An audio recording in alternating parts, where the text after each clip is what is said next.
রাজনগর এবং সিউড়ি নিয়ে এই বিধানসভাতে একটা রাজনৈতিক মিটিং।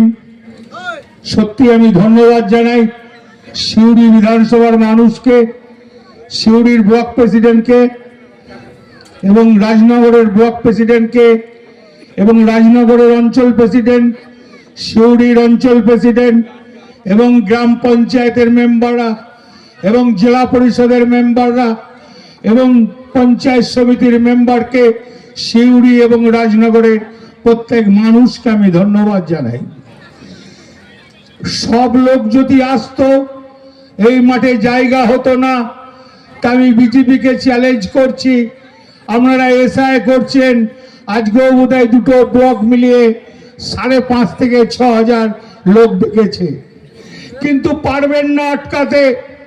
এসআইয়ের যতই করুন, এসআইয়ে ভাবছেন নাম বাদ দিয়ে দেবো, মমতা ব্যানার্জি মুখ্যমন্ত্রী হবে না, আমরা মুখ্যমন্ত্রী হব। মূর্খের স্বর্গে বাস করছেন। আছে কেউ? তার নামটা বলুন তো, কে মুখ্যমন্ত্রী হবে? তৃণমূল কংগ্রেসের মুখ্যমন্ত্রী মমতা ব্যানার্জি। আপনাদের মুখ্যমন্ত্রী কে? একজনের নাম বলুন, একজনের নাম বলুন। বলতে পারবেন না।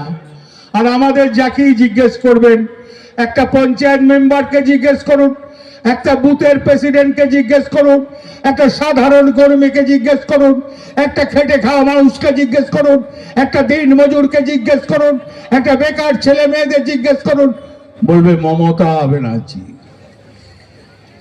এতটা আমাদের ভরসা আছে।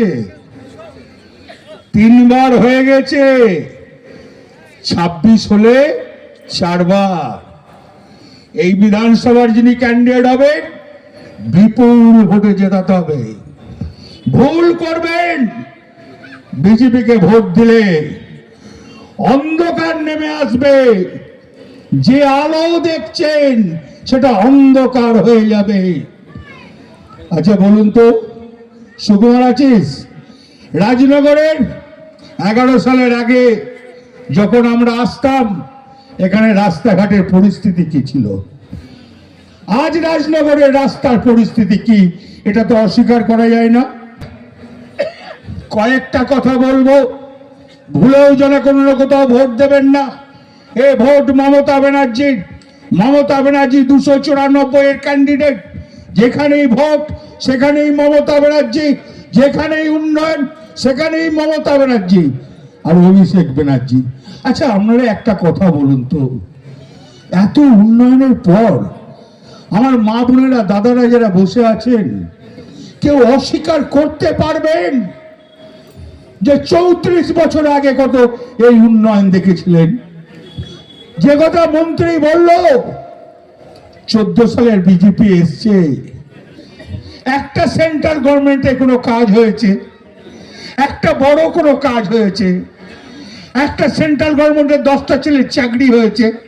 কেউ তো বলতে পারবেন না। তাই বন্ধু, আপনাদের কাছে আমি বলতে এসেছি, আমরা ভুল করব না। আমরা মমতা ব্যানার্জির সঙ্গে থাকব, আমরা মমতা ব্যানার্জির পাশে থাকব, আমরা অভিষেক ব্যানার্জির পাশে থাকব। আমরা সুন্দর এই পশ্চিমবাংলাটাকে যেভাবে নেত্রী মমতা ব্যানার্জি সাজিয়ে তুলেছে, সেটাকে তিলে তিলে শেষ করব না। কেন জানেন? আজকে আদিবাসী ভাই বোনরা, আজকে মমতা ব্যানার্জি আপনাদের পাশে আছে। আজকে সংখ্যালঘু ভাই বোনরা, মমতা ব্যানার্জি আপনাদের পাশে আছে। আজকে শিডিউল টাইপ শিডিউল, আজকে মমতা ব্যানার্জি আপনাদের পাশে আছে। আজ খেটে খাওয়া মানুষের পাশে মমতা ব্যানার্জি আছে, দিন মজুরের পাশে মমতা ব্যানার্জি আছে।